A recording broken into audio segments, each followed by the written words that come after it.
Yo, what's your boy Ghost here, and today I'm bringing you guys another comparison video between the NZ-41 and STG. Now, there was another comparison that I did want to make, but it's actually kind of like a toss-up between this one or the other one. I ended up going with this one. The other one will probably be made just because of just the times that have come over Warzone and I guess the metas that have been introduced recently.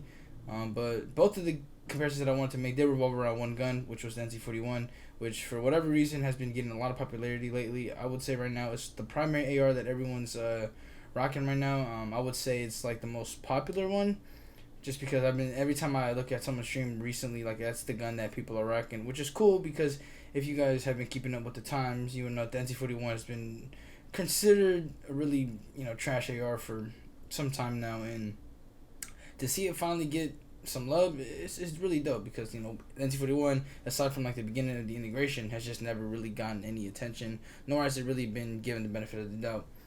But before we do get into the comparison, I want to say if you're new to the channel, hit that subscribe button. We're on the road to 3,000. We just hit 2.01k, so we're 990 subs away from the big 3k. But every sub is greatly helpful and very appreciated, so do me a favor doing that. But yeah, man, with that being said, let's get into the comparison. And then we have the recoil pattern for the NZ-41. Now, I gotta say, man, if you are not familiar with NZ-41, this recoil pattern compared to what it used to be is a complete difference. I wish I had a clip, of the old recoil pattern, but to be honest, they've done so many changes that I don't even get to that right now, but basically what you need to know, the NZ-41's recoil pattern, it used to literally be just one of the worst recoil patterns I've ever seen. Hands down, like hands down. If you would like to go look at it, man, you could just scroll back to a couple months back when I made a comparison on NZ-41. Click on it, skip to the recoil pattern for NZ-41. Complete difference. But obviously now it's way different, way better. And that's just due to the fact that they've updated this gun like pretty much every update. I swear, every update, this gun has always received some sort of buff. But I don't know why recently it ended up getting, I guess, a buff that made it just usable. And through a weird way, though, because the barrel that you got to use is the burst barrel. And I remember when I first used this gun back in the day when the integration first happened, I tried using this barrel because I thought this was like the best barrel, and it just wasn't hitting at all. But now, for whatever reason, this, now it's the best gun in the game, apparently, because everyone's using it. And like I said, man, it's really hard to pinpoint where exactly it happened. I'm just going to go out and say that it probably was during this recent season, mid-season update. But again, I'm not really sure, man.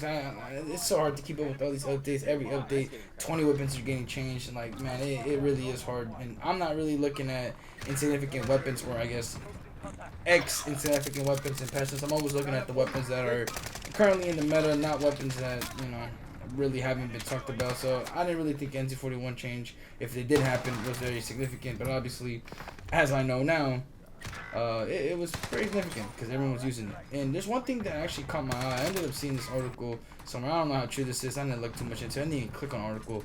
But it was just like more of the headline that said that the NZ-41 had a higher TTK than an STG, which it's actually kind of absurd, to be honest. And I didn't think it was like that before, but now, like, as I used it more and just how I've got a feel for it more, I can definitely see where that statement was coming from. Again, I don't know how true that is, and I also did hear that the STG got some sort of nerf in the update, which I didn't even see in the patch notes, so I don't even know like that actually ended up happening. But I don't know, man. NZ-41 definitely weapon, like I would say overnight, just went from being one of the worst guns, or at least people that didn't care about it, to everyone's using it now. And listen, man, cannot level up the weapon, get to leveling it up, because I know that ground loot NZ-41 is terrible. But trust me, bro, once you level it up, get this class set up, it's definitely a hit up. But with that being said, man, let's just move over to the STG and some stats. I read the recoil pattern for the STG, but unlike the NZ-41, this gun never really had like a time where the gun just wasn't good in terms of recoil control and all that. Because, man, listen, NZ-41, man, it just had it rough, bro. Like, when they reduced the bloom, or they completely got rid of it in Warzone, that gun still felt like it had bloom. When they increased like the bullet velocity and damage range for ARs for Vanguard, that gun didn't feel like it got hit, bro. And it was crazy because the NZ-41 always like had a good amount of damage. I remember back in the day when the burn was meta, the NZ-41 was like more powerful than the brand statistically. but yet like it was never meta just because the other aspects of the gun were never up to par with what was the current meta until now. Again, like I mentioned earlier, the STG I guess got somewhat of a little nerf. I guess enough of a nerf for an NZ-41 to come into meta or into the conversation at least of meta. And the STG taking a step back. Now that's not the only gun that's been kind of looming. Believe it or not, the bar, the bar is actually stupid because there's like the magazine that makes it go fast and you use recoil booster as well. But basically the bar's already like a really powerful weapon. But you put in the right attachments and that gun shoots incredibly fast with high damage, and it's just ridiculous.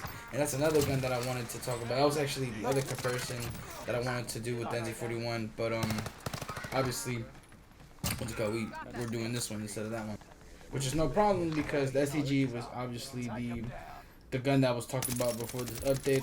I'm hesitant to say old meta just because I'm not entirely sure people have given up on the STG. I still think the STG is pretty good, but the NZ-41 definitely makes strong case for it to be the new #1 AR in the game. Also, on the other hand, the bar also makes a case to be the #1 AR in the game. So it's kind of a little bit confusing right now. Because all three of the weapons I would say are pretty good. It's kind of hard to rank like 1, 2, and 3. But that's what that's why we're here, man, to help you guys make some decisions based on the stats and just personal experiences and whatnot. But anyway, speaking of those stats, for the first set of stats we're gonna talk about is the fire rate for both these weapons. For the NZ-41, you got a 500 RPM, which is obviously pretty slow. And then for the STG, you have a 600 RPM. And again, man, you can always increase the fire rate for both these weapons, which I think the STG I do actually have fire rate attachments. It's the mag, but the NZ-41 I believe, nope, actually about the same as well actually. So I don't know the difference of fire rate. I would say pretty much stays the same, but obviously the damage and the accuracy and just I guess the time to kill apparently, the sort of other stuff matters.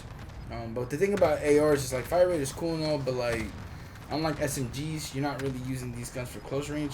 So I believe like with SMGs, fire rate matters a lot just because you're fighting close range and fire rate can outgun damage like very frequently. ARs is a little bit more different because instead of fire rate, I feel like it's damage and then like accuracy, just because you're using these guns for long range, not close or really like medium range is kind of debatable, but like long range is what you obviously typically use your AR for.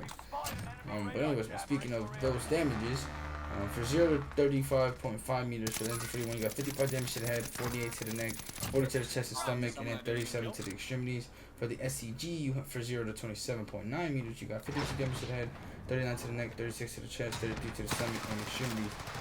Now, obviously, the NZ-41 has a huge damage advantage over the STG, which is just crazy because again, like I said, the NZ-41 was competing with the prime brand in terms of damage. So for it to for it to be now finally in the meta after all that time is it's kind of crazy. It just shows you how bad the NZ-41 or people just didn't really care to use for it because it just wasn't up to par with all the other guns. But it obviously it's here now, and it has a significant damage advantage over the STG. And again, like I mentioned, the fire rate difference doesn't really matter just because it's AR. Or in my opinion, it doesn't matter when it comes to ARs. And so right now, the NZ-41, man, like that's why it feels like it's the better gun. But anyways, man, moving over to the longer damages, longer damage range, whatever. For 35 meters and above, for the NZ-41, you got 51 damage to the head, 44 to the neck, 37 to the chest and stomach, and then 34 to the extremities. I mean, that's pretty much even more powerful than the first set of stats for the STG, which is incredible. That just shows you how powerful the NZ-41 actually is. And then for the STG, for 27 meters and above, you got 47 damage to the head, 35 to the neck, 33 to the chest, 30 to the stomach, and extremities. So the NZ-41 doesn't really like skip a beat with the damages. The STG arguably doesn't either, but obviously it's a lot weaker than the NZ-41, and I feel like it's being shown right now. Like I feel like the NZ-41 meta is kind of young still. I honestly think this gun really was.